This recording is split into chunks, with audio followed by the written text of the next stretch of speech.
नमस्कार. मी आज बासमतीऐवजी घरातील कोलम राईस वापरली आहे. बघा, व्हेज बिर्याणी किती छान मोकळी आणि स्वादिष्ट झाली आहे. नॉर्मल राईसनी अगदी रेस्टॉरंट स्टाईल बिर्याणी बनते. चला तर मग रेसिपीला सुरुवात करूया. मॅरिनेट करताना मी दही आणि सर्व मसाले आणि मी सोयाबीन आणि इथे पनीर वापरते. तुम्हाला अजून व्हेजिटेबल्स ॲड करायचे असेल करू शकता. एका कढईमध्ये 2 चमचे स्पून घालून घेतले आणि त्याच्यात तमालपत्र घालून घेऊन आलं लसणाची पेस्ट घालून घेतली. छान त्याला परतून घेतलं. मग उभे चिरलेले कांदे घेतलेत.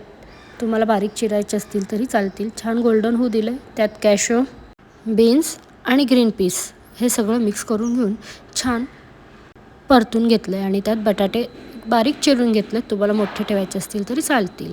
थोडंसं बटाटा मऊ होऊ दिला, परतून घेतलं आहे. त्यानंतर मी टमॅटो ॲड करून घेतलं आहे. थोडंसं पाणी घालून मी त्याला एक वाफ दिली. जास्त पाणी नाही वापरलं आहे.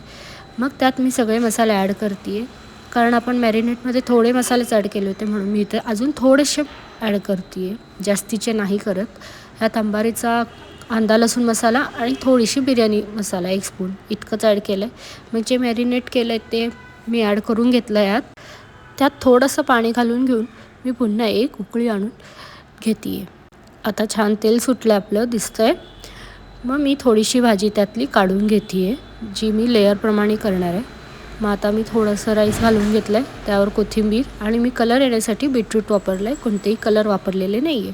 पुन्हा सेम प्रोसेस मी करून घेतले आणि त्यावर थोडंसं तूप घालून घेतलं आहे. परत कोथिंबीर आणि बीटरूट घालून छान लेयर्स करून घेतलेत तसे आणि एक 10 ते 15 मिनटं मंद गॅसवर मी स्टीम दिलं आहे. आता आपण एक स्मोक देऊन घेऊयात. स्मोकनी बिर्याणीचा स्वाद दुप्पट होतो, त्यामुळे स्मोक मस्ट आहे. काय मग मैत्रिणींनो, झाली ना रेसिपी झटपट?